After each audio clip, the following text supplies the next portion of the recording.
Então, primeiramente, bom dia a todos, né? Então, a palestra de hoje eu vou falar sobre fundamentos e aplicações de métodos espectrométricos com atomização em superfícies metálicas, certo? Então, para a gente falar um pouco sobre métodos espectrométricos, nós temos que entender o que são os métodos espectrométricos, né? Então, os métodos espectrométricos, eles são aqueles que estudam a interação entre a radiação eletromagnética e a matéria, né?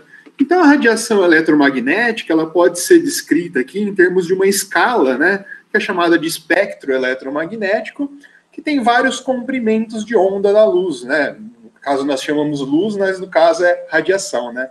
Então, as radiações, desde os comprimentos de onda menores até os maiores, né? E esses comprimentos de onda, eles estão relacionados também com uma determinada energia. Então, quanto menor for o comprimento de onda, maior vai ser a energia. Por exemplo, raios gama, raios X, né? Tem comprimentos de onda baixos aqui, né? Da ordem de picômetros ou angstroms, né? E tem uma alta energia. Já outros comprimentos de onda mais altos, por exemplo, da onda de rádios, por exemplo, micro-ondas, tem comprimentos de onda maiores, da ordem de centímetros, metros ou quilômetros até, e, portanto, uma menor energia. Quando nós trabalhamos com métodos espectrométricos, a região de maior interesse é a região do ultravioleta visível. Por quê? Porque nessa região, pessoal, nós temos o quê? As características dessa região é que nós temos transições eletrônicas entre níveis de energia, certo? Então, em energias acima da região do ultravioleta visível, nós temos outros tipos de interação, mais relacionadas ao núcleo atômico. E energias menores, por exemplo, infravermelho, micro-ondas, nós temos outros tipos de interação que não são as transições eletrônicas. Por que é do nosso interesse, então, estar analisando essas transições eletrônicas, né? Então, para entender um pouco das transições eletrônicas, nós precisamos considerar os efeitos que ocorrem, né, os fenômenos que ocorrem de absorção e emissão atômica nessa região do ultravioleta visível. Então, a absorção de radiação ela ocorre por espécies no estado fundamental e a emissão de radiação ocorre por espécies excitadas. Então, se nós tivéssemos um diagrama de energia aqui desse tipo, né, nós temos os átomos no estado fundamental e gasoso, né, nível de energia mais baixo aqui. Esses átomos, eles são capazes do quê? De receber energia de uma determinada fonte, seja ela uma fonte de calor, uma fonte de radiação, por exemplo. Quando eles recebem energia, qual que é a tendência desses átomos no estado fundamental? A tendência deles é ser elevado a um estado de maior energia. Então, eles são o quê? Excitados. Então, quando ocorre a excitação, ela ocorre por o quê? Por absorção de energia. Então, a absorção de energia ou de radiação faz com que os átomos vão para um estado excitado. Esses átomos excitados, por exemplo, eles não são estáveis, né, por muito tempo. Então, a tendência deles é decair a um estado de menor energia. Esse estado de menor energia pode ser um outro estado excitado, como, por exemplo, essa transição aqui, ou para o nível fundamental novamente. Então, vocês notem que quando nós temos aqui tanto a absorção quanto a emissão de radiação, né, quando ele retorna ao estado fundamental, ele emite radiação em um determinado comprimento de onda, que é o quê? Proporcional ao comprimento de onda que foi absorvido, certo? Então, por exemplo, aqui a transição A absorveu-se uma certa quantidade de energia e no retorno nós tivemos aqui o G, né, que é a emissão de radiação. Se nós fornecermos energia suficiente para esses átomos, nós podemos ionizar esses elementos, tá certo? E nós podemos excitar esses íons, certo? Então, se nós tivermos energia o suficiente, por exemplo, plasmas, né, que são fontes altamente energéticas, nós conseguimos gerar íons e íons excitados, e esses íons excitados podem retornar ao estado fundamental do íon também, ok? Então, para vocês entenderem, pessoal, essas diferenças de energia, elas estão associadas ao quê? A um comprimento de onda, né? Então, como eu disse para vocês, quanto maior a energia, menor o comprimento de onda, né? São inversamente proporcionais. Então, todas essas energias, essas transições eletrônicas, tanto de absorção quanto de emissão, elas estão relacionadas a um comprimento de onda, ou seja, um comprimento de onda de absorção, comprimentos de onda de emissão também. Então, com base nisso, nós podemos fazer o quê? Nós podemos medir essas radiações que são absorvidas e emitidas por esses elementos, certo? Então, com isso, nós temos o quê? Nós temos os espectros de emissão e de absorção dos elementos, ok?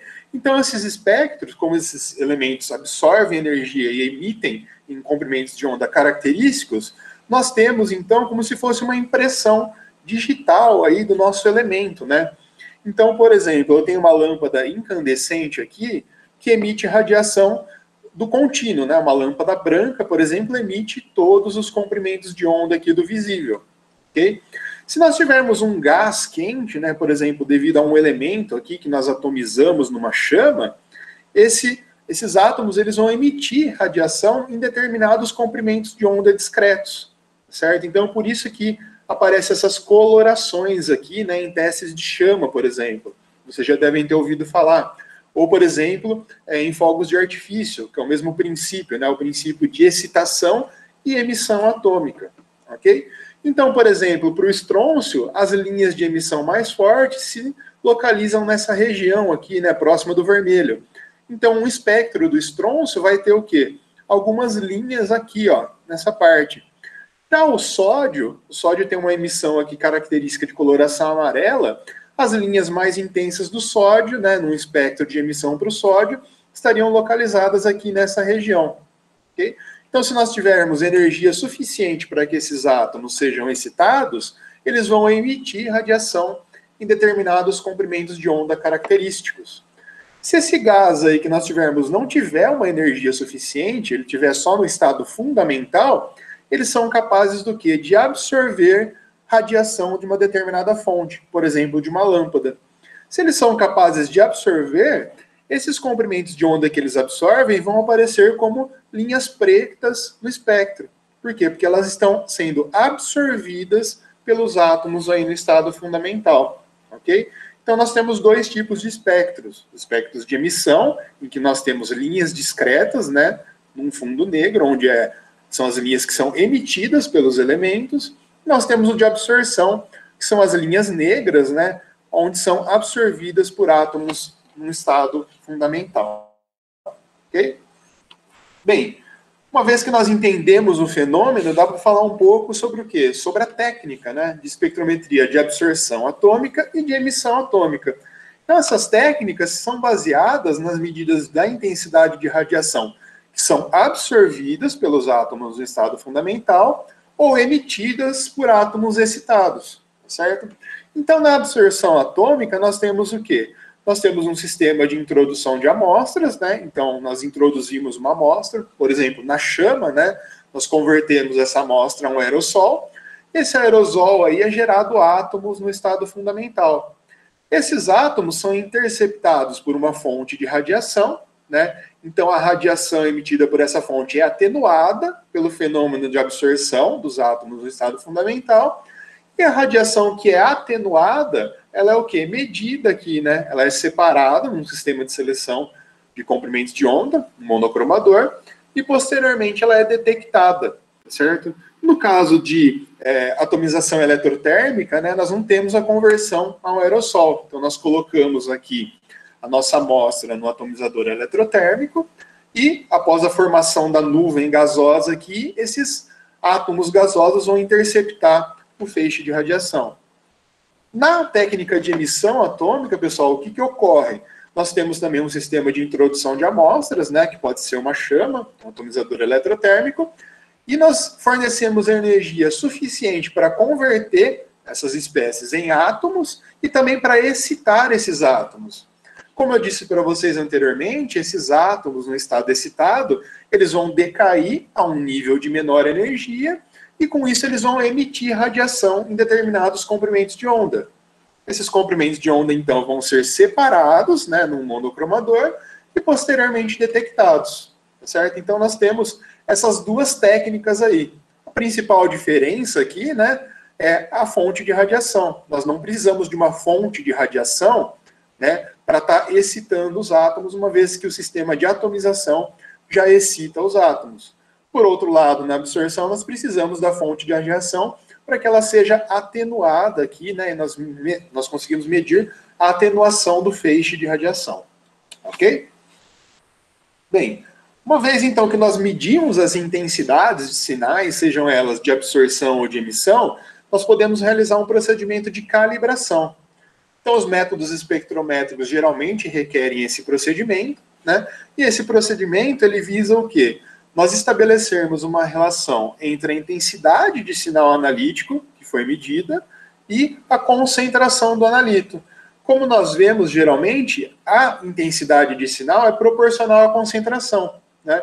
Então, por exemplo, quanto maior for a concentração de sódio, se eu estiver medindo sódio, né? Quanto maior for a concentração de sódio, mais átomos no estado excitado eu vou ter, né? Maior a população de átomos no estado excitado, ou, por absorção, maior a população de átomos no estado fundamental. Então, a intensidade de sinal é proporcional à concentração do analito. E nós realizamos esse processo de calibração com o uso de padrões químicos, né? Ou seja, padrões que são soluções de concentração conhecida com boa exatidão. Uma constante de proporcionalidade entre a concentração do analito e o sinal medido. Ok? Bem, como que a gente pode fazer então para gerar esses átomos no estado fundamental e para excitar esses átomos também, se nós quisermos medir a emissão atômica? A forma mais simples é termicamente, ou seja, fornecendo energia térmica para esses átomos. Então, nós temos aqui, por exemplo, uma amostra no estado líquido, seja ela um aerosol ou uma gota que é depositada num atomizador, né? Quando nós fornecemos energia para essa amostra líquida, o que ocorre inicialmente? A dessolvatação, ou seja, a evaporação do solvente, e com isso nós temos lá um sólido ou um gás, né, sendo formado na superfície do nosso atomizador. Esse sólido ou gás, ele é posteriormente, com o aumento da energia, volatilizado e são geradas moléculas gasosas. Essas moléculas, com o aumento da energia, elas podem ser excitadas, né, gerando moléculas excitadas, que são capazes de emitir radiação quando retornam a um estado de menor energia, ou então, se a energia for suficientemente grande, nós podemos dissociar essas moléculas, ou seja, quebrar elas em seus átomos. Okay? Quando nós quebramos as moléculas em seus átomos, nós temos o quê?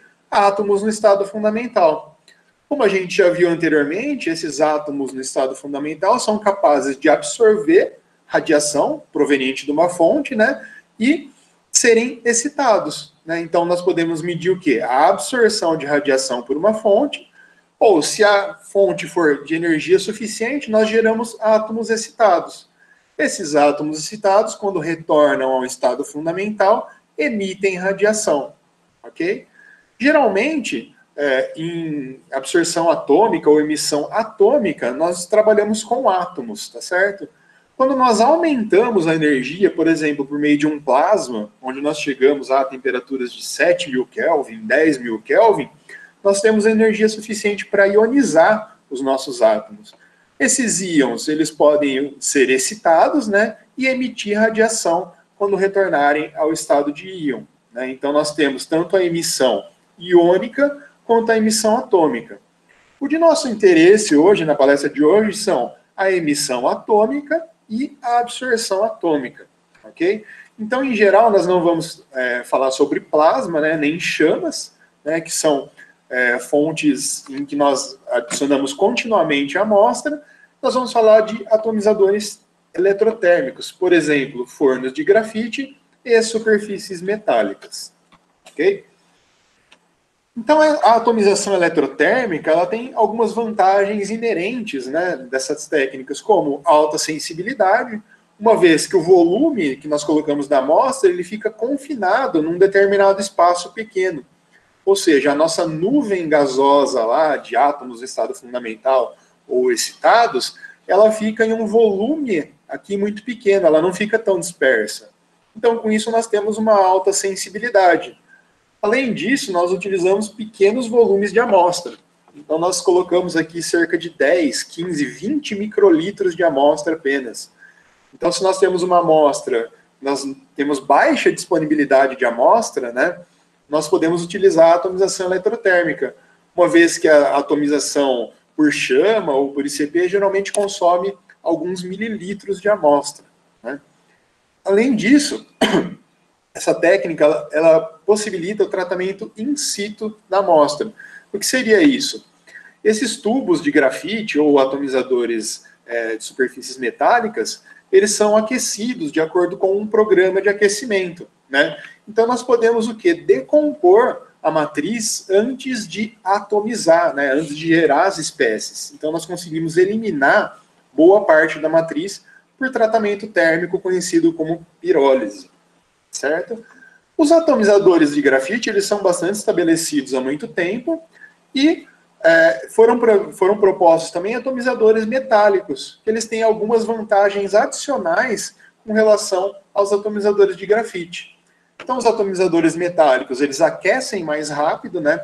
Então, em geral, um tubo de grafite aquece a uma taxa de 2.000 graus Celsius por segundo, enquanto que um filamento de tungstênio aquece a uma taxa 10 vezes maior aí, né? De 20.000 graus Celsius por segundo. Então, o aquecimento é muito mais rápido. Ela não forma carbetos refratários, né? Então, como essa superfície contém carbono, pode-se formar lá carbetos de determinados elementos que são bastante estáveis termicamente e difíceis de estarem sendo atomizados, né?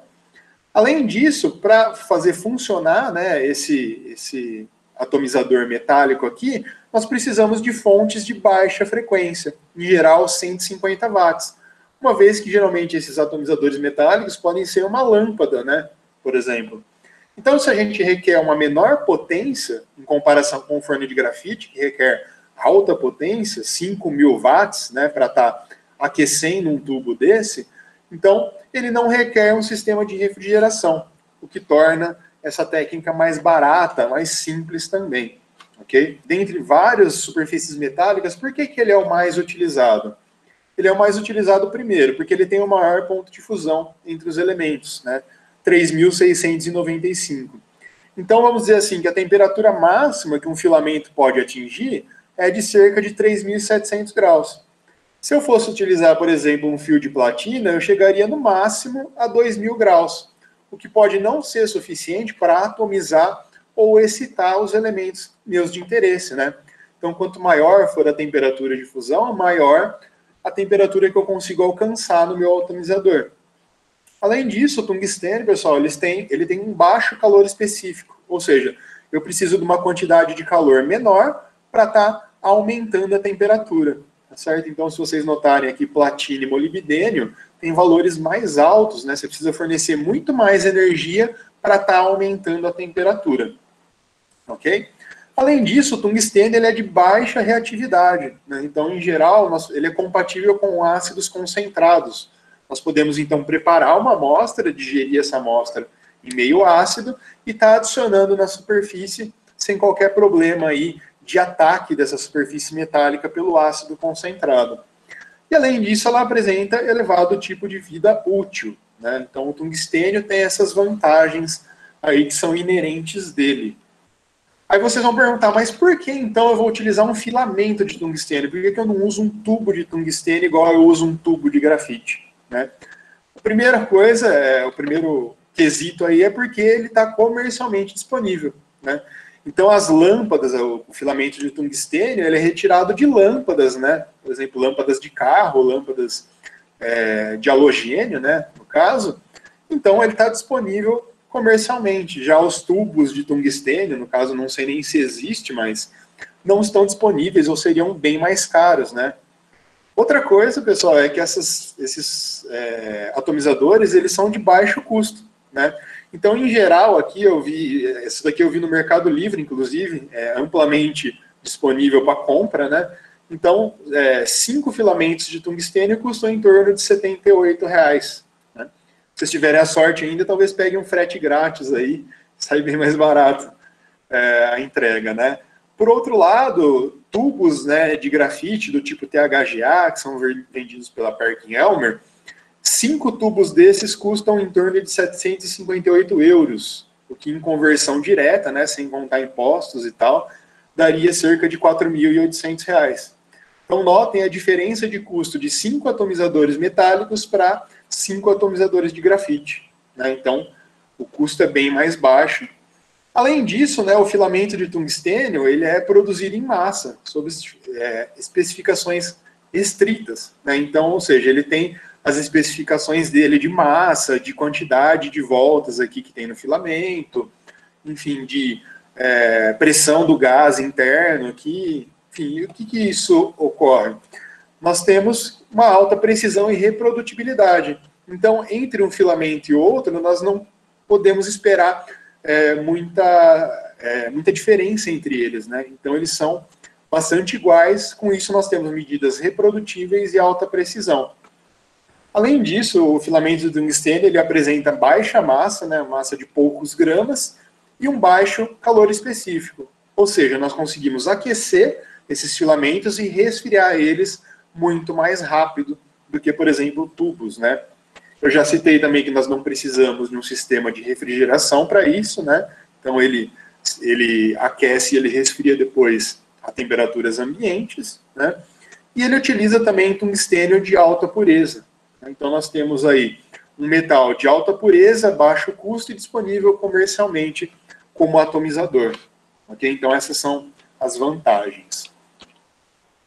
Porém, né, nem tudo são flores. Então, nós temos algumas limitações dessa técnica aí que envolve o uso de filamentos de tungstênio. O primeiro é um sistema aberto, né? Como nós temos um filamento e não um tubo de tungstênio, o ambiente é aberto à atmosfera, né? Então, nós não temos um ambiente isotérmico como se fosse um tubo fechado. Com isso, nós temos o quê? Um gradiente de temperatura entre a fase gasosa e a superfície do atomizador. E esse gradiente é relativamente alto. Então, para cada milímetro acima do atomizador, foi calculado aqui que cerca de 250 graus de diferença, né? Então, nós temos esses efeitos aí. Nós temos efeitos de matriz também, em virtude desse gradiente aí, né? A instrumentação para filamento de tungstênio não é comercial, então, em geral, esses equipamentos são protótipos, né? Que nós não encontramos ele comercialmente, então não existe, por exemplo, um software operacional para isso, não existe, por exemplo, manutenção para um equipamento desse tipo, então, às vezes a gente tem algumas limitações com isso.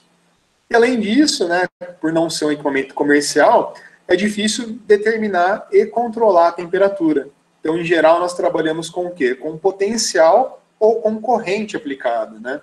Então, nós não conseguimos controlar a temperatura, nós controlamos ou o potencial ou a corrente, ok?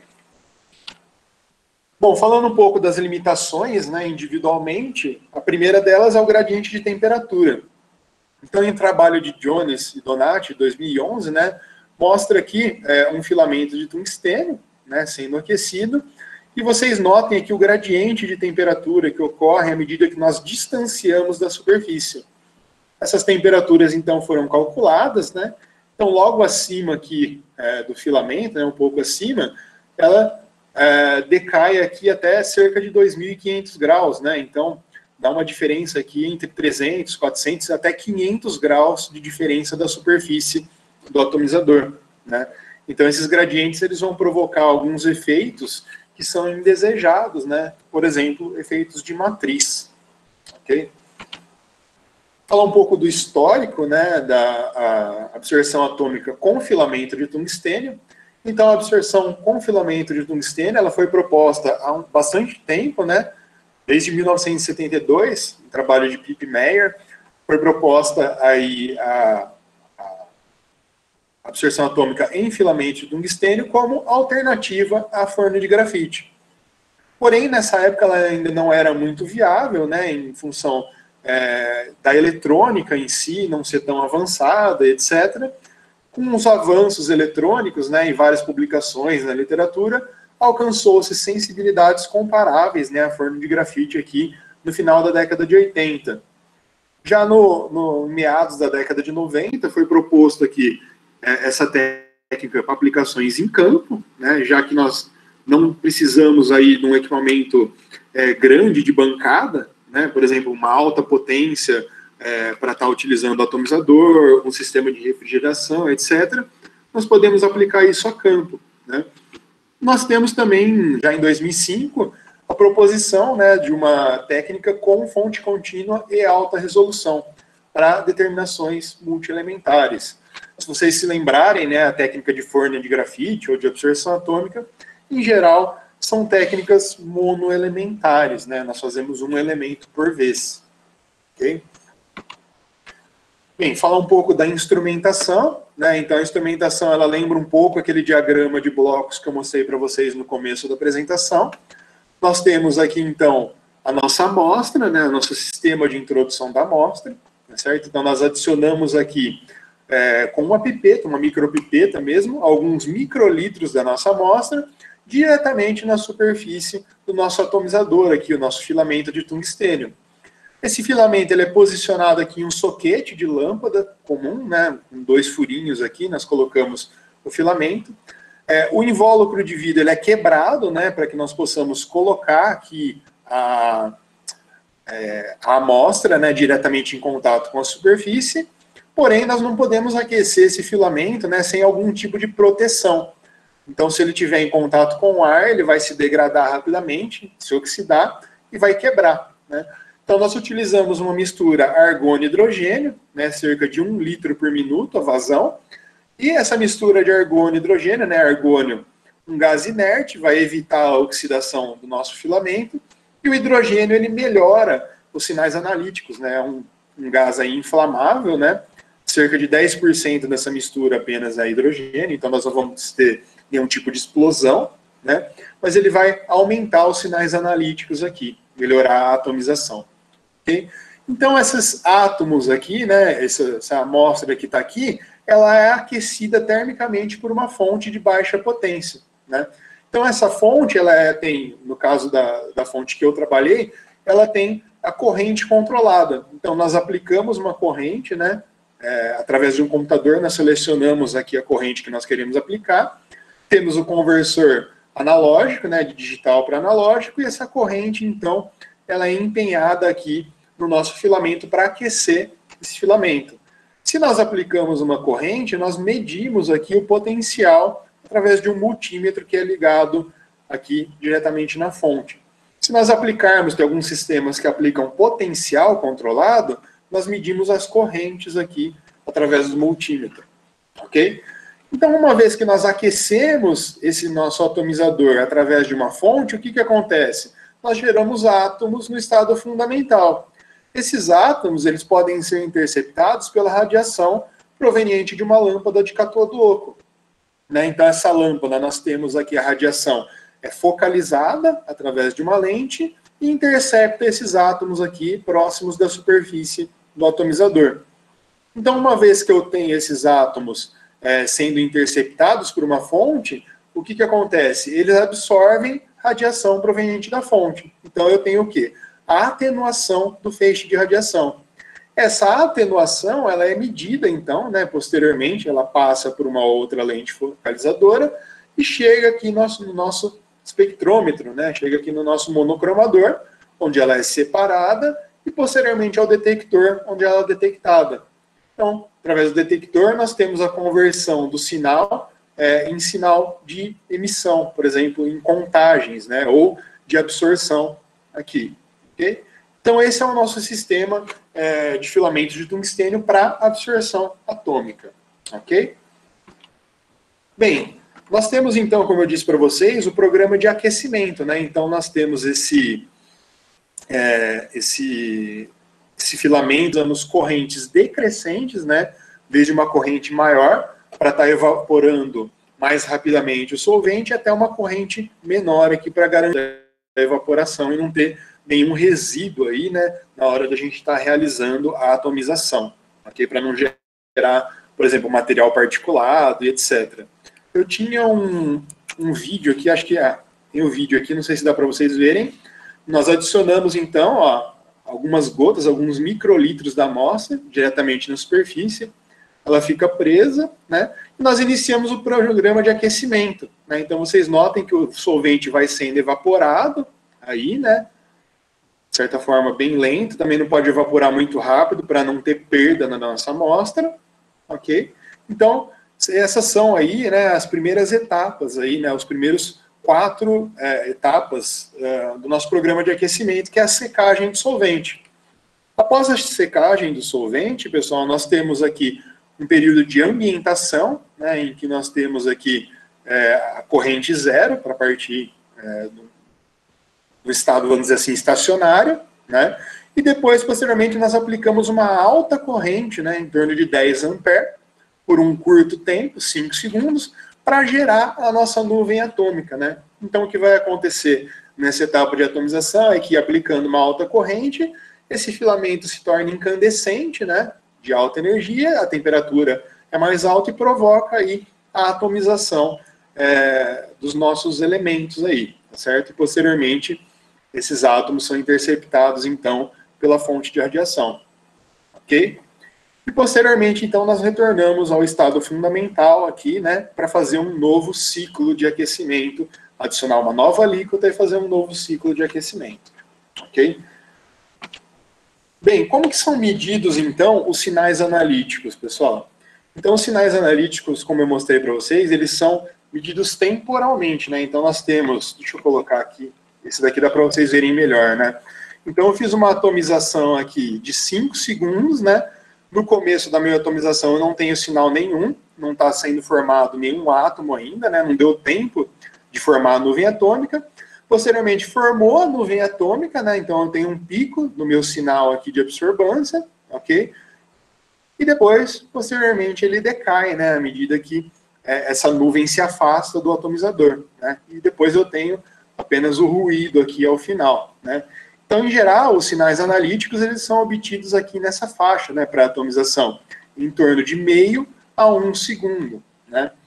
Então, como que nós fazemos para determinar a absorbância, né?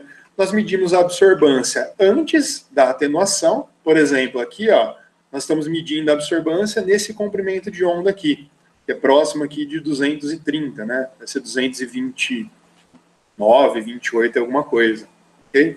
Então, esse pico aqui, nós já sabemos que é do analito. Nosso analito aqui, no caso, é o cádmio 1 ppb, ok? Então, nós temos aqui, inicialmente, o nosso pico, que é referente ao quê? A emissão da lâmpada, né? Então, é a intensidade zero, a intensidade de emissão apenas da lâmpada.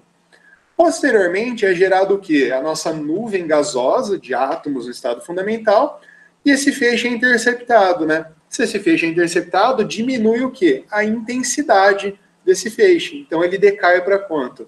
Para cerca de 13 mil. Então, ele era 37 mil, ele decai para 13 mil. Então, essa é a intensidade o quê? Transmitida, né? Intensidade inicial, intensidade transmitida. Nós podemos jogar aqui, né, na fórmula da lei de Beer. A absorbância é o logaritmo de I zero por IT, né? Então, se eu extrair esse logaritmo I zero aqui, né, dessa intensidade de sinal, o IT é essa intensidade de sinal, nós chegamos a um valor de absorbância de 0,448, certo?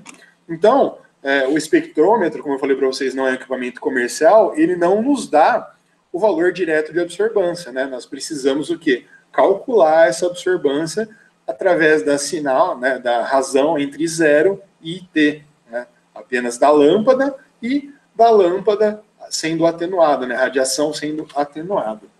Ok? Bem, nós precisamos também corrigir o fundo, né, dessa absorção aí. Como que nós fazemos para correção de fundo para filamentos de tungstênio? Geralmente nós podemos utilizar a linha adjacente. Então, se vocês notarem aqui, o nosso pico do analito, ele é o de 228,8, nós temos uma linha adjacente aqui de 226. Retornando aqui, ó, no slide anterior, se vocês notarem tanto quando ocorre a absorção atômica quanto antes, essa linha aqui apresenta a mesma intensidade, ó, cerca de 15 mil de intensidade, ó, cerca de 15 mil de intensidade. Significa que essa linha aqui, ela não é referente ao cádmio, não é referente ao analito. Ela é alguma linha de emissão da lâmpada.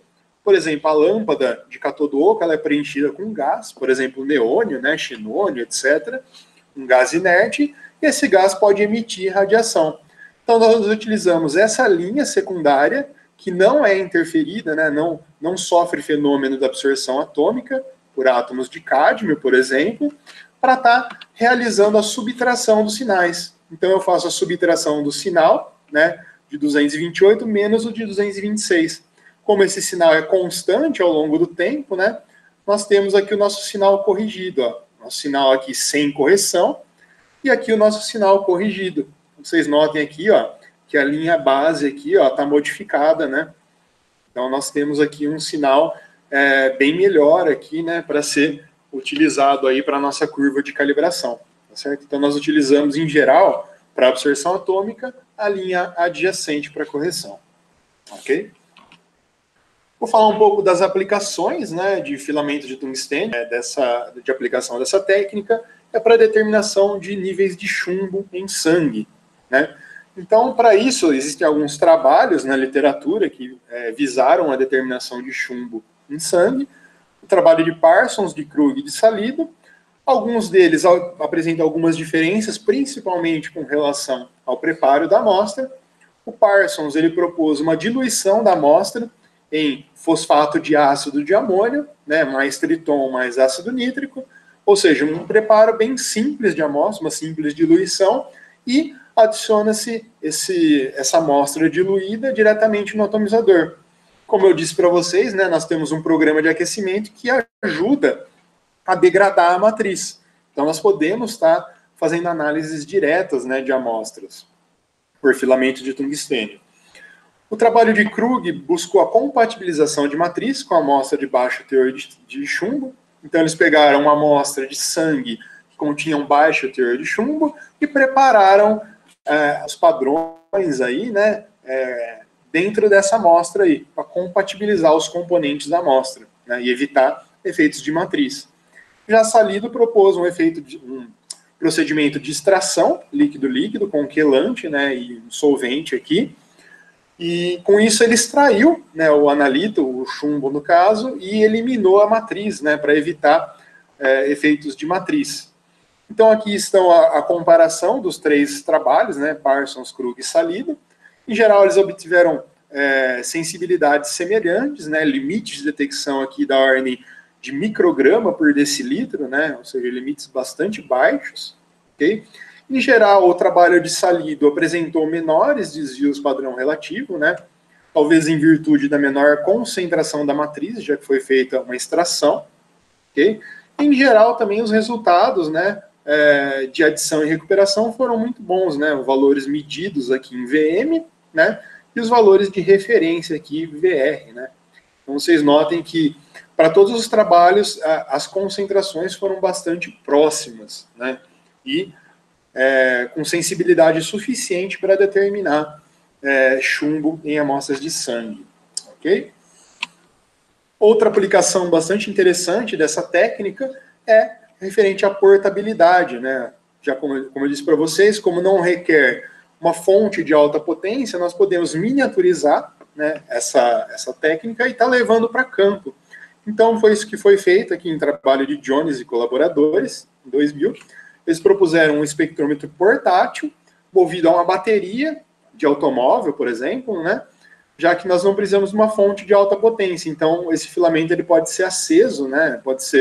Esse atomizador pode ser operado com uma bateria, né? A lâmpada, a mesma coisa, com uma bateria. Então, esse espectrômetro ele tinha cerca de 48 centímetros, né, de comprimento, cabia aqui na traseira de uma caminhonete, mas seguramente num porta-mala de um carro, né? Com um computador aqui para o controle, tá certo? E foi verificado aqui para várias amostras de tinta, sangue, urina, solo e água, né? Os valores certificados ficaram bem próximos dos valores analisados pelo instrumento portátil, né? Então, mostra aí a capacidade dessa técnica de fazer análises in situ, né? O que é bastante interessante para algumas aplicações, ok? E também eles compararam também com forno de grafite, né, equipamento de laboratório. E, em geral, vocês notem que as concentrações foram bem próximas do obtido com filamento de tungstênio, né, calibração aquosa simples, e também o forno de grafite. Ok?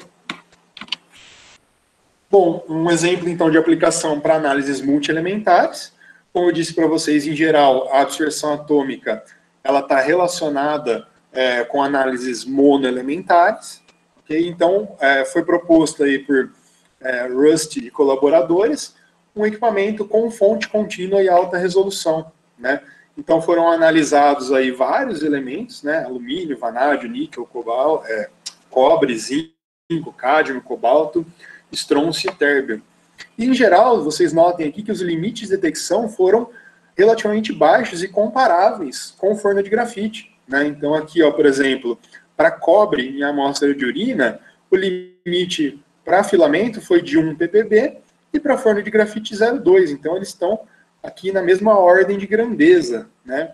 Em geral, então, eles foram comparáveis, né? E notem vocês também que a exatidão do método foi muito boa, né? Então, recuperações aqui da ordem de 91 a 111% foram obtidas aí pelo método proposto, né? Mostrando que a capacidade de realizar análises multielementares por absorção atômica e o bom desempenho aí com sensibilidades comparáveis a forno de grafite. Ok? De Jones e colaboradores. Então, tem várias aplicações e vocês notem por essa tabela que, em geral, essas aplicações são o quê? Monoelementares, né? Então, por exemplo, chumbo, bário, cádmio, alumínio, algumas que são multielementares, que têm vários elementos, foram feitos de modo monoelementar, ou seja, um elemento por vez. Okay? Nós temos aqui também, né, uma tabela que mostra a comparação de limites de detecção para filamento de tungstênio e para forno de grafite para vários elementos que são descritos na literatura. Então, vocês notem que os limites de detecção são comparáveis para a maior parte dos elementos, né? Em geral, forno de grafite possui limites menores, né? Mas comparáveis, né? Bastante próximos em geral, e em alguns casos até iguais. Por exemplo, lítio 2 e 3 é praticamente o mesmo limite aí, ok?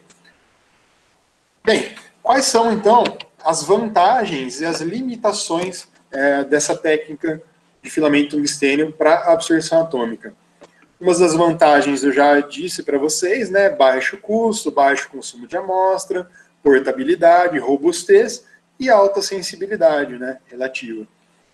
Por outro lado, as limitações, né? São um ambiente não isotérmico, efeitos de matriz, a técnica ainda é monoelementar, por definição, e também tem uma baixa frequência analítica, né? Uma vez que nós não conseguimos automatizar, né, essas análises, por exemplo, por uso de um automostrador, nós temos que adicionar manualmente as amostras e também o programa de aquecimento leva muito tempo, né, além de ser monoelementar. Então, a frequência analítica aí, ela é prejudicada. Okay? Então, pensando em algumas dessas limitações, foi proposta, então, a emissão atômica por filamento de tungstênio. Então, no ano de 2006, Rust e colaboradores propuseram o uso da emissão atômica, né, por filamento de tungstênio. Então, a emissão atômica por filamento de tungstênio é um caminho para análises multielementares, né, cobrindo algumas das desvantagens que foram obtidas lá, que foram mostradas para a absorção. Então, foram feitos vários elementos aqui, né, cerca de quase 10, 11 elementos aí, né, e vocês notem aqui que os limites de detecção foram bastante baixos, mesmo para emissão, né? Então, da ordem de partes por bilhão, ou microgramas por litro, né? Precisão relativamente boa também, né? Exceto aqui esse 11 aqui para galho, mas, em geral, 3, 4%, né, de precisão. E também foram analisados materiais de referência certificados, né? E os valores foram bastante concordantes aqui com os valores certificados, né? Aqui eu mostro um exemplo de um espectro, né, numa janela espectral de 4 nanômetros. Né? Então, tem os vários sinais de emissão, perdão. Né? Então, nós temos aqui o triplete do manganês, sinais para potássio, enfim. E em função do tempo de atomização, né? Então, em geral, aqui, os sinais são obtidos aqui em torno de 0,4 a 0,8, como já foi mostrado anteriormente. Falar um pouco da instrumentação, né? Se vocês notarem, é bem parecido com aquela figura anterior da absorção, exceto por o quê? pela lâmpada, né? Nós não temos uma lâmpada aqui. Então, da mesma maneira, né, nós temos uma amostra que é inserida na superfície metálica aqui do nosso atomizador. Essa amostra ela é aquecida, né, esse filamento é aquecido por uma fonte, né, no caso. Então, essa fonte aqui, nós fornecemos energia suficiente para atomizar os elementos e também para excitar os elementos. Uma vez excitados, esses elementos retornam a um nível de menor energia e emitem radiação. A radiação emitida pelos átomos, então, que retornaram ao estado fundamental, elas são focalizadas e direcionadas aqui ao nosso espectrômetro, onde elas são resolvidas, né, separadas e detectadas aqui com o nosso detector. Okay? Da mesma forma, nós utilizamos uma mistura argônio e hidrogênio, né, para evitar a decomposição aqui do nosso filamento. Okay? Então, é praticamente a mesma instrumentação, com exceção de uma lâmpada de cátodo oco que é colocada aqui para absorção. Okay? Então, aqui eu mostro para vocês uma foto do sistema, né, que é utilizado pelo grupo lá do professor Jones. Né? Então, nós temos aqui a nossa célula de atomização e excitação, né, ligada a um soquete de lâmpada. Aqui não mostra, mas nós temos a fonte, o computador. Né? Aqui nós temos a entrada do gás, né, de argônio e hidrogênio. Tem um controlador da vazão do gás também, para 1 litro por minuto.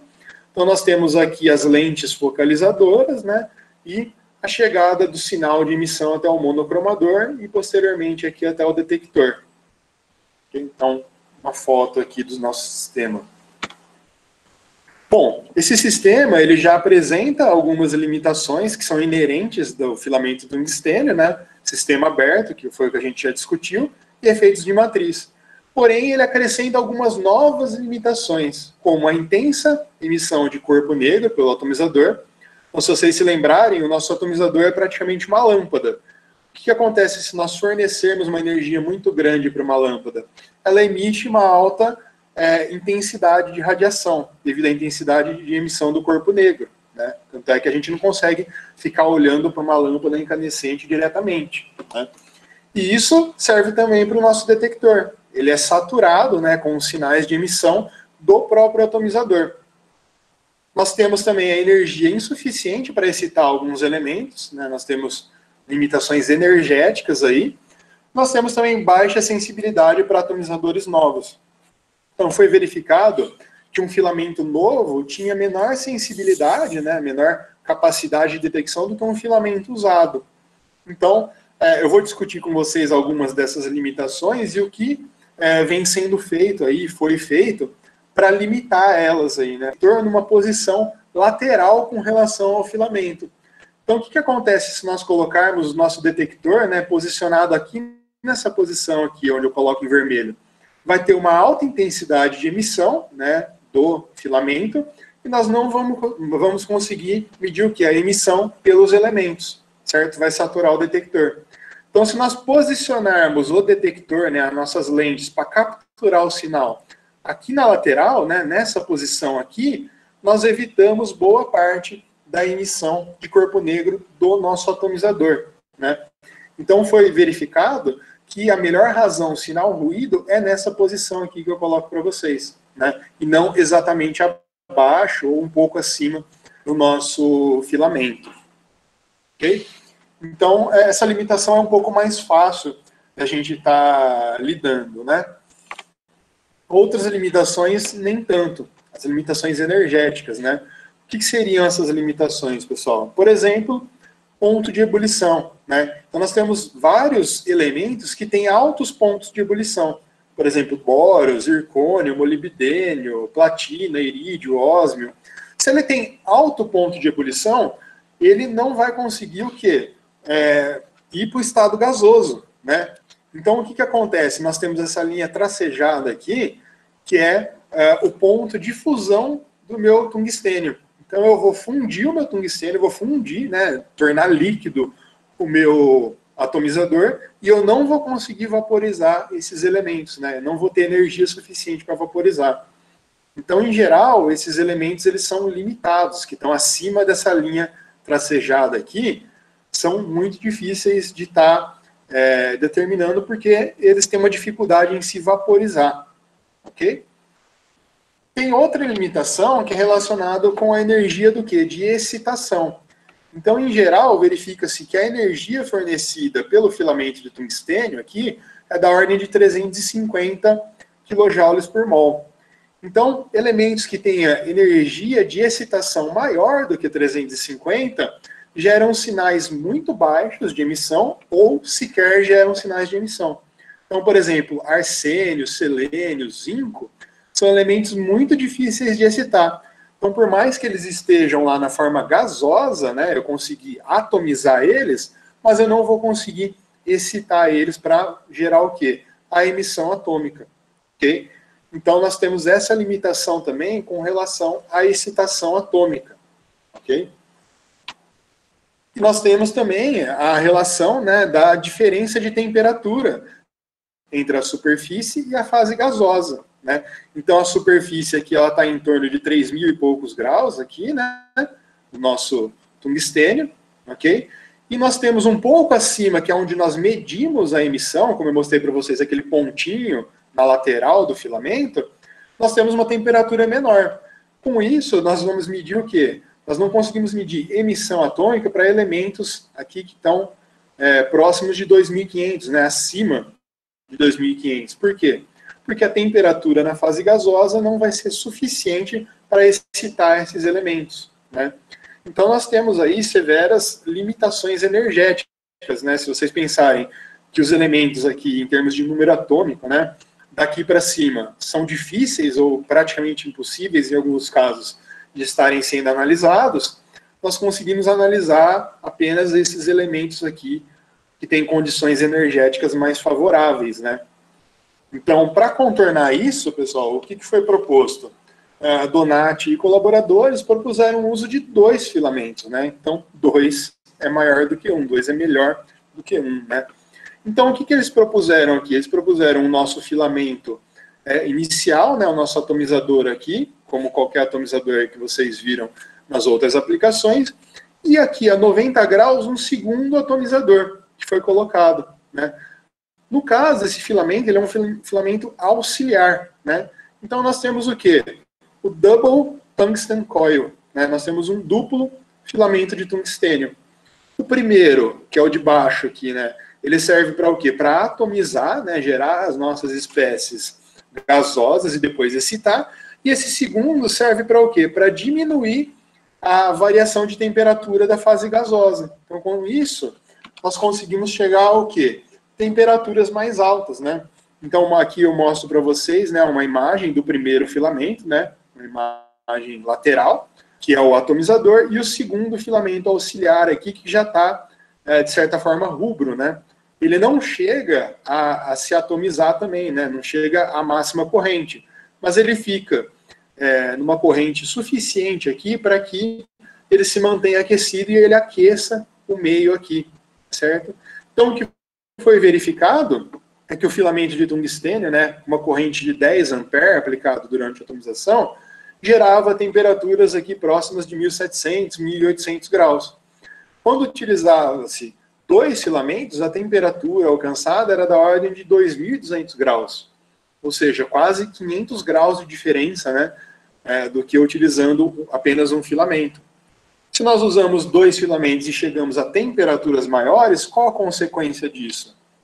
Nós conseguimos aqui, de repente, atomizar e excitar elementos que até então não eram possíveis. Lembra da barreira energética aqui dos 350? Então, eu não consigo excitar esses elementos que estão daqui para cima com apenas um filamento. Porém, se eu utilizar 2, eu consigo isso para alguns elementos. Olha o cobre aqui, ó. Olha a prata, ó. Tem o estanho também, olha o estanho aqui, ó. Então, eu consigo estar excitando esses elementos aqui, gerando sinais de emissão, né, para esses elementos que estão acima da faixa lá, limite de 350, que é o que um atomizador consegue fornecer de energia, ok? Então, nós, com o uso de 2 filamentos, nós conseguimos o quê? Aumentar as potencialidades dessa técnica, ok? Nós conseguimos também aumentar a sensibilidade nas nossas medidas, né? Então, eu mostro para vocês aqui um espectro para vanádio, né? Que nós temos vários sinais de vanádio, ok? Para 2 ppm. Para 2 ppm com apenas um filamento, nós temos esses sinais aqui, ó, de emissão, sinais bastante baixos. E quando nós utilizamos 2 filamentos, a energia é maior, nós temos intensidades muito maiores. Por quê? Porque a população de átomos no estado excitado é maior, né? Então, com isso, nós temos sinais bem mais nítidos, né? Bem mais claros, os picos aqui, e bem mais intensos. Okay? Então, fazendo a comparação, né, de filamento com 2 filamentos, em geral, o uso de 2 filamentos provou-se com menores limites de detecção, né? Se nós utilizarmos isso aliado à soma de linhas, né, por exemplo, para o vanádio, eu tenho 1, 2, 3, 4, 5 comprimentos de onda, por exemplo. Eu poderia somar esses 5 comprimentos de onda, né, as intensidades de sinal, e utilizar as 5 linhas para obter o quê? Uma maior sensibilidade. Então, o uso de um filamento de tungstênio, utilizando a soma de linhas para vanádio, chegou a um limite de 300 ppb. Já para 5 linhas somadas de 9 ppb. Então, vocês notem que são limites bem mais baixos aí. Ok? Só tomar uma aguinha aqui, pessoal. Esse sistema aí de 2 filamentos também se provou bastante exato, né? Então, foi feita uma aplicação aqui em CRM de água, né? Água poluída, né? E, em geral, aqui vocês notem que tanto para as linhas principais aqui, né? Para vanádio, foi obtida boa recuperação, né? Tanto para o material certificado, como ensaios de adição e recuperação, tanto para titânio quanto para vanádio, né? Então, em geral, recuperações próximas aí de 100%, para pelo menos uma das linhas é obtido, né? Tanto para água quanto para neve, né? E os níveis aqui, níveis relativamente baixos, né? De 2 ppm e 0,4 ppm, que foram as adições. Então, nós conseguimos contornar, né, essa limitação energética com o uso de 2 filamentos de tungstênio. As outras limitações nós podemos contornar de outra maneira. Por exemplo, a baixa sensibilidade de atomizadores novos. Então, como eu disse para vocês, um filamento novo ele tem uma baixa sensibilidade quando comparado a um filamento que já está em meia-vida. Então, nós tentamos estudar um pouquinho mais a fundo, né? Foi parte do trabalho que eu fiz no meu doutorado. Nós verificamos aqui pelas microscopias, né, que nós temos aqui a superfície de um filamento novo, né, com um brilho metálico característico. Nós vemos aqui a superfície, né, perfeitamente lisa, com algumas ranhuras, mas uma superfície mais lisa. Quando nós utilizamos esse filamento algumas vezes para medidas, vocês notem que ele tem alguns pontilhados aqui, né, uma superfície mais rugosa pela microscopia, e também, né, pela microscopia eletrônica, vocês notem que tem uma superfície bem mais rugosa aqui, né, que pode indicar, inclusive, uma camada de óxido aqui que foi formada e que prevalece na superfície, né. Então, o que notou-se é que talvez essa camada oxidada aqui, né, ou mesmo pela diminuição da espessura do filamento, nós temos algum efeito aí que está gerando uma maior sensibilidade para o filamento usado, né? Então, o que verificou-se é que nós temos que utilizar o condicionamento dos atomizadores, né? Então, foi proposto aqui um programa para condicionamento dos atomizadores. Então, é feito um tratamento térmico antes de utilizar esse atomizador pela primeira vez, né? Nós pegamos um filamento novo, quebramos o invólucro de vidro e aplicamos aqui algumas correntes, né, relativamente baixas, por curtos intervalos de tempo, sem o gás de proteção. Então, quando nós aplicamos esses 4 tratamentos aqui, um em seguida do outro, nota-se que começa a sair fumaça, né, do filamento. Literalmente está queimando sob a atmosfera de oxigênio, né? Então, com isso, nós geramos uma superfície parecida com essa daqui, né? Após, então, isso, nós removemos essa camada, esse excesso de camada de óxido que é formada através do condicionamento, né? Esse condicionamento já emprega correntes até maiores e tempos maiores, né? Sob uma atmosfera de argônio e hidrogênio, né? Então, nós verificamos que quando o filamento ele era condicionado, ele se comportava igual a um filamento usado, né? Então, ele tinha uma sensibilidade maior. Então, a gente tentou estudar mais a fundo por que os atomizadores condicionados eles apresentavam esse maior desempenho. E o que foi verificado, né, é que os atomizadores condicionados, eles conseguem alcançar temperaturas maiores, né? Então, nós chegamos a temperaturas de até 260 Kelvin maior do que um filamento aqui simplesmente novo, né? Nós retiramos ele lá do invólucro e já utilizamos. Então, em geral, a estratégia de condicionamento do filamento ela é bastante útil para elevar a sensibilidade dos nossos atomizadores aí. Ok? Bem, uma segunda estratégia para elevar a sensibilidade, né, de emissão atômica por filamento de tungstênio é o uso de modificadores químicos. Foi um outro trabalho também, que foi publicado em 2014, do qual eu fiz parte, e ele fala, né, do uso desses modificadores. Então, só a gente relembrar, os modificadores para forno de grafite, em geral, são utilizados para quê? Para estabilização térmica do analito, para providenciar uma maior temperatura de pirólise, para degradação da matriz sem perda do analito, e também para uma remoção mais eficiente da matriz. Já em atomização, em emissão atômica por filamento de tungstênio, os modificadores eles são utilizados com um intuito diferente, que ele é de aumento da sensibilidade através de reações em fase gasosa. E eu vou mostrar para vocês como funciona esse mecanismo dos modificadores para emissão atômica. Então, num processo de emissão atômica, o que acontece? A transferência de calor do nosso atomizador, da nossa superfície metálica, diretamente, né, para o nosso analito, e ele ocorre, então, a excitação desse analito. Né? Esse analito está na fase gasosa, ele vai para a fase gasosa excitada. Então, a excitação convencional, ou seja, vanádio, por exemplo, indo a vanádio excitado, na fase gasosa, ela requer uma energia aqui de 273,2 kJ por mol, ou seja, um ΔH positivo. Por outro lado, se nós utilizarmos um modificador, por exemplo, paládio, o que acontece? O paládio ele vai estar aqui na forma iônica, né? Por exemplo, nós geramos íons paládio. Esses íons paládio colidem com o nosso analito, por exemplo, o vanádio, e há o que? A transferência de carga. Essa carga positiva do paládio vai para o vanádio e o paládio fica sem carga. Então, ocorreu a transferência de carga. E essa transferência de carga, ela é termodinamicamente mais favorável, um ΔH negativo, né? Posteriormente a isso, nós geramos apenas um íon, né? Nós queremos o que agora? Nós queremos excitar, porque são espécies excitadas que emitem radiação. Então, quando eu interajo aqui o nosso íon vanádio, quando ele recebe um elétron, ele pode ir a um estado excitado aqui, gerando um vanádio excitado, certo? Também com ΔH negativo. Então, a reação global aqui, se nós cortarmos o paládio, o vanádio aqui, íon, né? Aqui somarmos as duas equações, nós temos que o vanádio mais íon paládio mais elétron gera o nosso vanádio aqui, né? Excitado, que é a espécie nossa de interesse que vai emitir radiação. E isso daqui é bastante termodinamicamente favorável, né? Cerca de 500 kJ por mol. Então, quando nós utilizamos um modificador para emissão atômica, nós proporcionamos um caminho de excitação mais favorável termodinamicamente.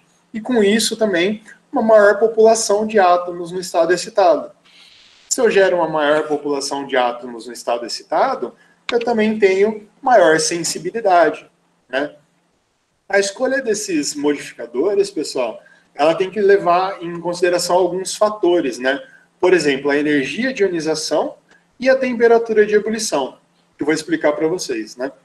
O modificador e o analito, eles têm que ter diferença de energia de ionização de menor ou igual a 2,1 eletronvolts, né?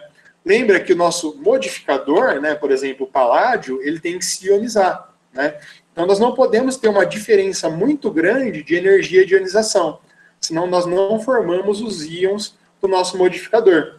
Então, em geral, o que eu mostro para vocês aqui, ó, é que o vanádio, né, ele tem uma energia de ionização até 2,1 eletronvolts de diferença dos nossos modificadores que foram avaliados, que são o cobalto, níquel e paládio. Então, verificou-se que essa variação de energia, essa diferença de energia, provocava esse efeito desejado aí, né, de transferência de carga e emissão atômica muito mais intensa, né? Além disso, pessoal, o modificador ele tinha que ter uma temperatura de ebulição que fosse próxima do analito, né? Até mais ou menos 500 Kelvin. Então aqui, se vocês notarem o nosso analito, né, 3.680, e os nossos modificadores em torno de 3.200, né? Por que ela não pode ser muito alta nem muito baixa? Se a temperatura de ebulição do meu modificador for muito baixa, ele vai evaporar primeiro e ele não vai interagir com o meu analito, que vai evaporar depois. Vaporizar, no caso, não evaporar, né? Já por outro lado, se ela for muito alta, o meu analito vai vaporizar primeiro e o meu modificador não vai vaporizar. Então não vai ter interação desejada entre modificador e analito. Então, se nós atendermos essas duas condições de energia de ionização e temperatura de ebulição, nós vamos ter o efeito desejado, que é da modificação química. Ok? Bom, então eu mostro aqui para vocês, né, alguns quesitos, né? Então eu mostro os sinais aqui relativos de emissão atômica para o vanádio, com os modificadores cobalto, níquel e paládio, né? Então vocês notem que à medida que eu aumento a concentração do meu modificador, para 100 ppm, 200, 400, 600, 800, 1000, ele vai, de certa forma, aumentando até um certo ponto, né? Vai aumentando o quê? O meu sinal de emissão, né? E esse efeito que foi verificado é que ele é mais pronunciado para quem? Para o paládio. Então, o paládio, ele proporciona um maior aumento do meu sinal analítico, né? Por exemplo, para 800 ppm aqui, né, do meu modificador, na presença de vanádio, né? Eu tenho um sinal quase 3 vezes maior do que na ausência do modificador, né? Então, quando nós verificamos os espectros, vocês notem aqui que essa linha preta é sem modificador, e essa linha com a estrela aqui é com o meu modificador de paládio. Então, notem que a magnitude do sinal é bem maior, né? E o meu sinal ocorre em 1,5 segundos também, né? Assim como sem modificador. Quando eu utilizo os modificadores de níquel e cobalto, o meu sinal de emissão ele é deslocado. Ele vai ocorrer aqui em torno de 2 segundos de atomização. Vocês notarem, o máximo dele ocorre em 2 segundos. O que significa isso? Significa que ele vai ocorrer em uma temperatura maior, né? Já que quando eu aumento o tempo aqui de aplicação da corrente, eu aumento a temperatura, certo? E se vocês notarem, a magnitude dos modificadores, ou os modificadores, é praticamente a mesma. Então, o cobalto e o níquel, eles estão separados temporalmente, né? Eles estão aqui, a excitação ocorre em 2 segundos, e sem modificador ou com modificador paládio, ocorre em 1,5 segundos. Então, o que verificou-se, né, é que para 2 segundos nós temos o quê? Uma maior temperatura e, consequentemente, o quê? Uma maior população de átomos excitados, que é o que explica esse comportamento aqui desse pico, né, que é muito mais intenso do que sem modificador. Por outro lado, um aumento da temperatura aumenta o sinal de fundo também. Lembra que tem o nosso sinal de fundo lá do da nossa lâmpada sendo acesa? E com isso nós temos uma menor razão sinal ruído. Ok? Então, se vocês verificarem a comparação dos parâmetros analíticos, né, do cobalto, níquel, paládio e sem modificador, vocês notem que para cobalto e níquel, o limite de detecção não houve um ganho significativo. Aliás, não houve ganho nenhum, né? O limite se mantém em 1 ppm.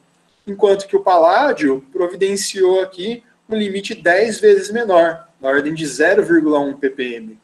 Né? E se vocês notarem aqui, a sensibilidade, né, do sem modificador para com modificador cobalto e níquel, ela é praticamente o dobro aqui, né? Já para o paládio, ela é muito maior aqui, né? Cerca de 8 vezes maior, né, a sensibilidade, e isso se traduz também em menor limite de detecção, porque isso ocorre em uma menor temperatura, né? Porque ocorre em 1,5 segundos de atomização, certo? Aqui foram analisados, né, materiais de referência certificados, recuperação aqui em torno de 102%, foi aplicado a óleos lubrificantes, né, tanto óleos novos quanto óleos usados, e verificou-se aqui boas recuperações, né? Obteve-se resultados aqui para óleos usados, foi possível a quantificação, né? Por exemplo, para o óleo usado 5, a quantificação, né, ficou na ordem de 25 miligramas por quilograma, o que não seria possível sem o uso de modificador, né? Sem modificador, o limite é de 30, né? Já com o modificador, o limite é de 3. Então, o uso de modificador possibilitou aqui a detecção de concentrações mais baixas, aqui de 20, 25 miligramas por quilograma. Ok?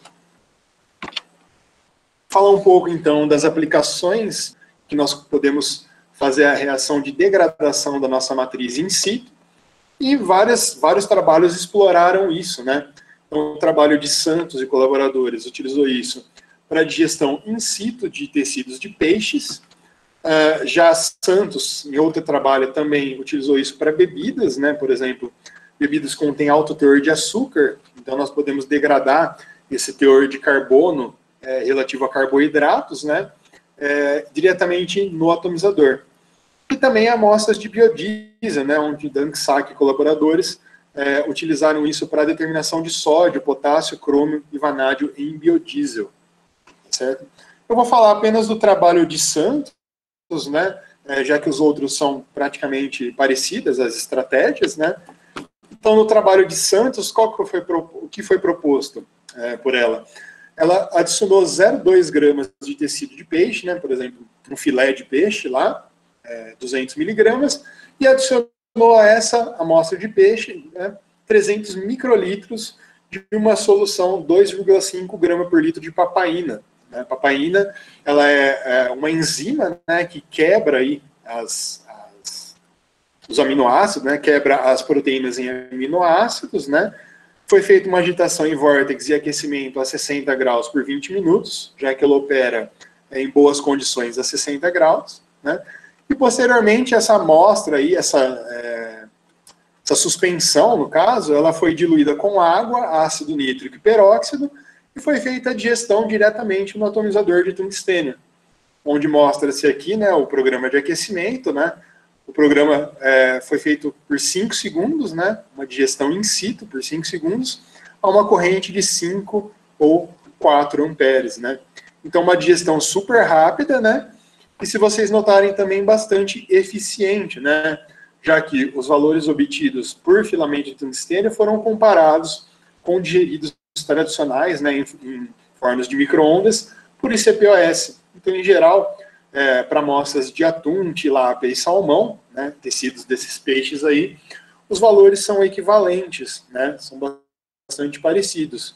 Foram feitos também testes de adição e recuperação, onde as recuperações também foram muito boas, né, para césio, mostrando aí a potencialidade do filamento de tungstênio para a digestão in situ de amostras, né. Bom, nós temos também aplicações de análises multielementares, né? Como eu disse para vocês, uma das características da emissão é que nós conseguimos analisar vários elementos simultaneamente. E foi o que foi proposto por Donati e colaboradores, né? Em artigo de 2008, eles realizaram aqui a determinação de todos os lantanídeos, que são 14 elementos. E aqui são mostrados os espectros, né? Em regiões de 395 a 425, né? Onde nota-se sinais para itérbio, érbio, rômio, enfim, disprósio, e também aqui nós temos de 465 a 495, onde encontra-se samário, európio, sério, enfim, outros lantanídeos aí. Então foi aplicado isso, né, a amostras de solo contendo esses elementos. Em geral, verificou-se que houve boas recuperações aí, né, para esses elementos. Esses elementos, alguns casos não foram tão bons, mas esses valores aqui reportados, eles não são certificados, né? Eles são valores de referência apenas, já que essa amostra de solo aqui não contém esses elementos de forma certificada. Em comparação com outras técnicas, por exemplo, a chama, né, foram comparados os limites de detecção. E, em geral, verifica-se que os limites de detecção, né, para filamento de tungstênio são bastante menores, né, do que os limites obtidos para chama, né. Se vocês notarem aqui para sério, o limite é de 10.000 ppb e aqui é de 100 ppb para sério, né. Além disso, houve boas precisões, né, aqui menores geralmente do que 10%, mostrando aí a capacidade dessa técnica, então, realizando análises acuradas, precisas, né, e com bons limites de detecção de modo simultâneo. Okay? Para finalizar, então, pessoal, eu vou mostrar uma aplicação também relacionada à portabilidade, né? Então, o Jones e colaboradores propuseram aqui em 2011 um sistema portátil para emissão atômica com filamento de tungstênio. Então, esse sistema, ao invés de uma célula de vidro, continha uma célula de alumínio, né? Onde tinha um orifício para a introdução de amostra, um orifício por onde o sinal de emissão saía, né? Para ser coletado aqui por um detector. Então, um sistema bastante simples, bastante compacto, operado, por exemplo, com uma bateria, pode ser operado. Né? Então, aqui mostra aqui as modificações aqui da célula de alumínio, aqui o sistema em operação, né, para emissão. Okay? E eles aplicaram aí também a uma série de analitos aqui, mais de 20 analitos, né, em vários comprimentos de onda, e, em geral, obtiveram limites bastante baixos, limites de detecção, para a maior parte dos elementos, né? E também recuperações bastante razoáveis aí, exceto para rubídio aqui, né? De 231%, o restante aqui ficou na faixa de 80% a 100% de recuperação para os CRMs avaliados, né? Então, o que mostra a robustez do equipamento portátil em medidas de emissão atômica com filamento de tungstênio. Algumas das vantagens, então, dessa técnica de emissão com filamento, né? As vantagens são bem parecidas com a de absorção, né? Boa sensibilidade e robustez, baixo custo, baixo consumo de amostra, portabilidade, possibilita análises diretas, né? Como mostrei para vocês, o trabalho com tecidos de peixes, e uma bastante importante aqui é análises multielementares e simultâneas, né? Que a absorção atômica por si não é possível. Já como limitações, né, temos um ambiente não isotérmico, efeitos de matriz, elevado sinal de fundo e uma baixa frequência analítica relativa, certo? Bem, pessoal, o que eu tinha para falar para vocês de filamento era isso. Eu gostaria de falar um pouco sobre mim, né? A Gisele falou um pouco no começo da apresentação. Então, atualmente eu trabalho como professor no Sena USP desde esse ano, né? Já trabalhei como professor em outros lugares, na UFSCar, na Unesp e no Instituto Federal de São Paulo. As minhas linhas de pesquisa são praticamente sobre espectrometria atômica, né, química analítica, métodos de calibração, preparos de amostra, análise de sólido, espectrometria atômica e molecular, espectrometria com fontes de plasma e espectrometria de massas, né. Se vocês tiverem curiosidade, quiserem saber um pouco mais sobre o meu trabalho, está aqui a homepage do Sena, né, que é o local que eu trabalho, que tem acesso também ao meu currículo Lattes, se vocês tiverem interesse, quiserem discutir alguma coisa, tiverem alguma dúvida sobre o que eu falei na palestra de hoje, eu estou à disposição de vocês também para estar tirando dúvidas. Falar um pouco também sobre o Sena, né? O Sena, que é o Centro de Energia Nuclear na Agricultura, que fica localizado na cidade de Piracicaba, aqui em São Paulo, né? Então aqui tem uma foto aérea do Sena. Nosso prédio aqui da Química Analítica é esse prédio grande aqui, de 3 andares, né? Tem uma excelente estrutura. E convidar vocês também a estarem acessando o site do Sena. Para esse ano nós não temos mais processo seletivo para pós-graduação, em níveis de mestrado e doutorado, mas para o ano que vem, né, nós teremos inscrições online e também, em virtude da pandemia, provas online, processo seletivo para o programa de pós-graduação. O programa de pós-graduação do Sena é conceito 7 já, desde muito tempo, né? Tem um nível de excelência bastante grande, então convido vocês a estarem conhecendo as áreas de concentração, né? Eu trabalho na área de Química, na Agricultura e Ambiente, mas convido vocês a estarem conhecendo a instituição e conhecendo também os trabalhos que são desenvolvidos aqui. Gostaria de agradecer, então, à Universidade Federal do Ceará, ao Programa de Pós-Graduação em Química, ao Laboratório de Estudo em Química Aplicada, pelo convite para estar ministrando essa palestra hoje para vocês, a professora Gisele Simone Lopes, que além de uma excelente profissional, uma grande amiga também, desde muito tempo, ao professor Jorge Donati, né, com quem eu aprendi praticamente tudo que eu sei de filamento de tungstênio, eu aprendi com ele. Ele é um cara sensacional, ele esteve recentemente aqui na Unesp, né, de Araraquara, visitando a gente no Brasil. Ele atualmente trabalha como professor na Wake Forest University, né? Então me ajudou bastante aí durante a minha carreira, e muito obrigado a vocês.